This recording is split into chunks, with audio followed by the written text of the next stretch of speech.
Assertiveness is a life skill that empowers individuals to stand up for their belief while respecting others. A delicate balance that can significantly shape a teenager's personality and relationship.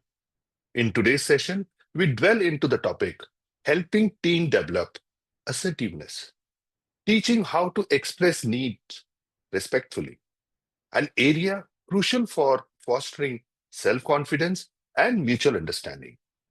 Joining us for this insightful discussion is Miss Charu Yadav, a seasoned educationist and a former school principal. With her extensive experience in shaping young minds and guiding families, Ms. Yadav brings a wealth of knowledge and practical advice to help teens express themselves with clarity and confidence. Let's uncover the strategies that can transform how teens communicate their needs and build meaningful connections. Welcome, ma'am, to Parenting Summit 2024. Thank you, Mr. Shaju Tommy. Thank you very much for having me over. It's my Right. privilege and honor to contribute to this very significant topic. Thank you, ma'am. Thank you. So, ma'am, before we start, I would request if you can briefly introduce yourself, as all our listeners would love to know more about you. Yes, that's my honor. First of all, I would like to let you all know that I had 17 years of experience in teaching as a teacher of English, first of all.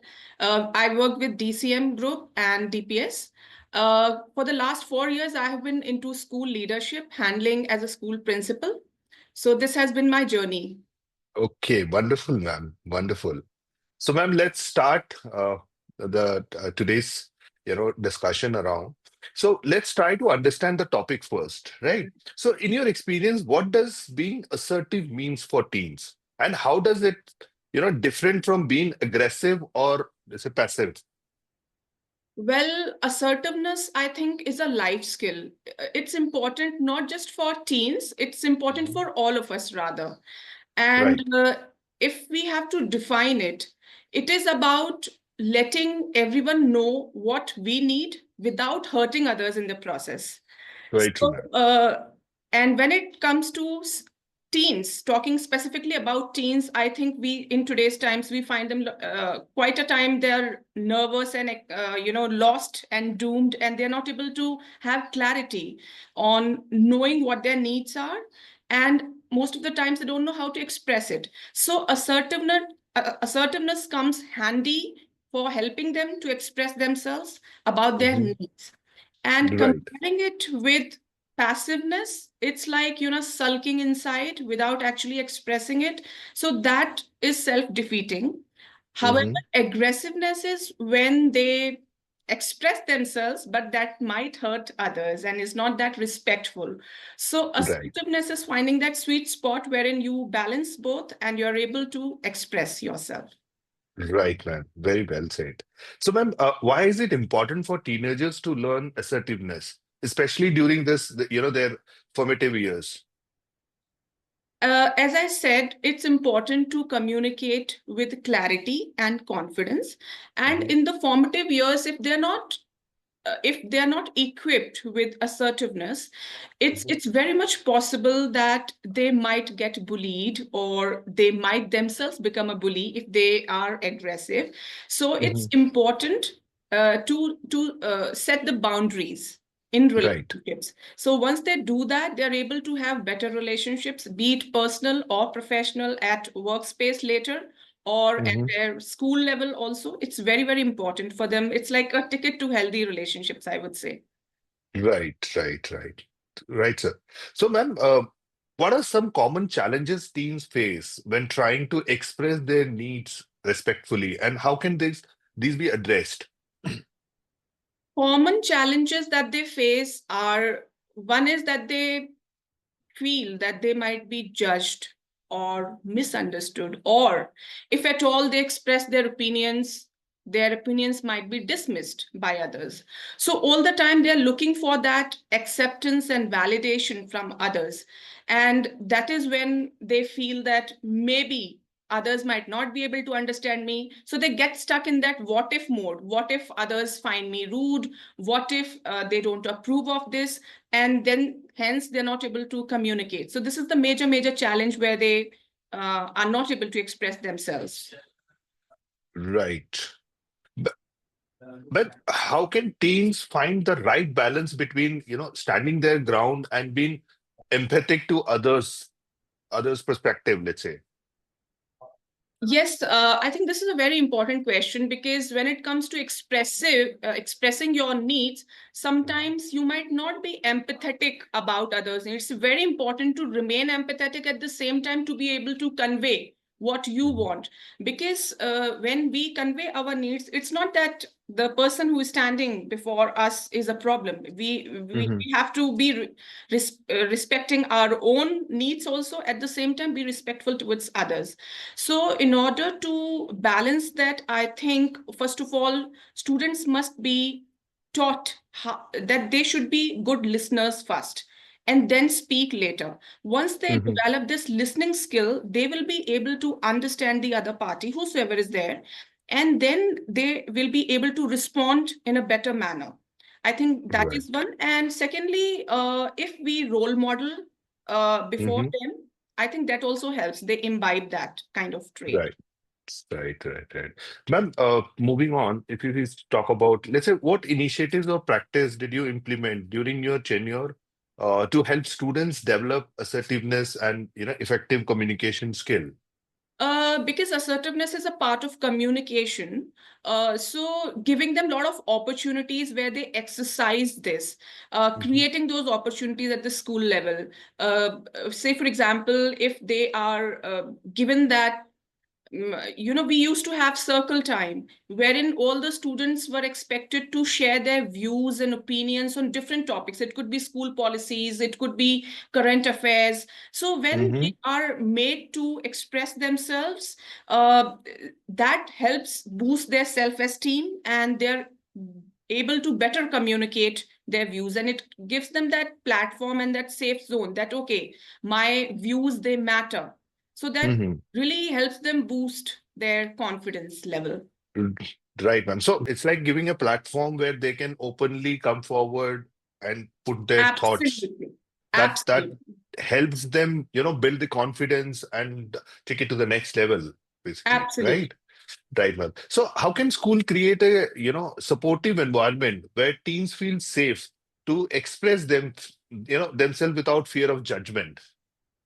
Because a lot of teens today, are not very sure, or they have this fear of judgment by Yes. others.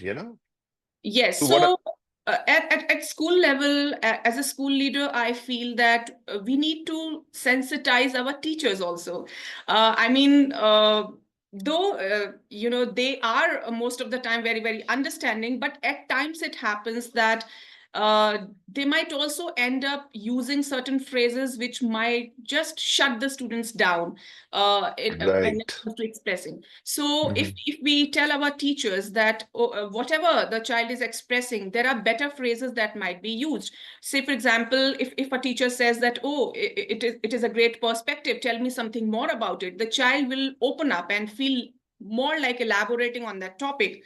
And Mhm. if you just brush it aside, then that child might never feel like opening up later in life. So it can be very damaging in disrupting the self-esteem of any child. So I think as teachers, as school leaders, as parents, we have to be very careful with the choice of words that we use when we are interacting with these teens. Right. Very important point that. So, ma'am, now let's talk about, what steps can parents take to model, this assertive behavior at home and encourage their teens to practice it. I think it's very simple that children, they always absorb what they see around them. So if they see their parents handling the conflicts calmly, coolly, then they will absorb it. So it's like you have to model the same behavior which you expect from the children. Secondly, if you find that your child has utilized assertiveness in any of the conversations, so you must celebrate it, you must Mm. acknowledge it there and then, so that immediate that praise, that Mhm. word of praise really helps in boosting the child's self-esteem, that okay, I did something right and this is what my parent has approved of.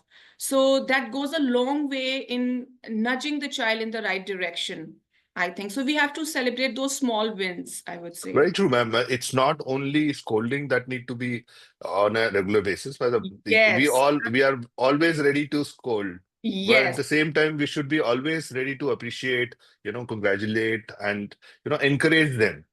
See, as adults, also we still love getting compliments. We still enjoy getting appreciated.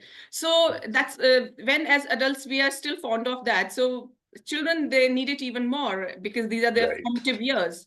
So I Right, think right. And I mean, there is no harm in celebrating small successes with ab- your children and with your teenagers, especially because they see that they get a lot of inspiration out of it.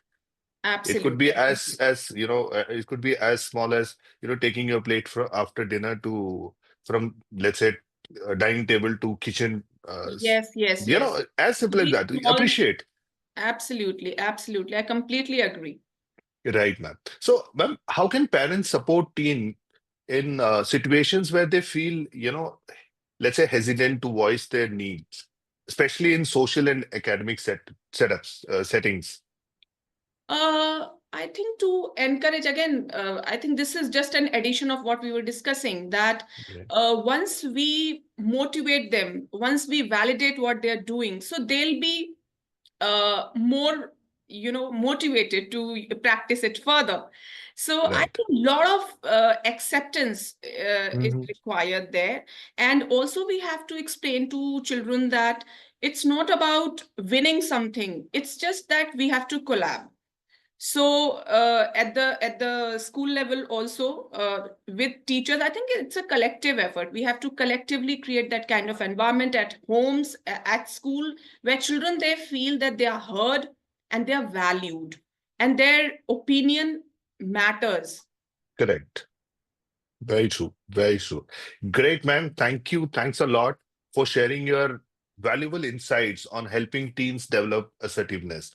Your perspective underlines the importance of teaching our youth not only to articulate their needs, but also to do it in a manner that foster respect and understanding. To our audience, remember that assertiveness is a skill that needs practice, patience, and guidance. As parents, educators, and mentors, we play a pivotal role in creating nurturing environments where teens can find their voice and use it to build healthy relationships. Thank you for being part of this session at the Parenting Summit 2024. Together, let's continue empowering families to thrive in communication and connection. Stay tuned for more engaging discussions. Thanks once again, Charuman, for your insightful session today. Thank you. Thank you so much for having me over. Thank you.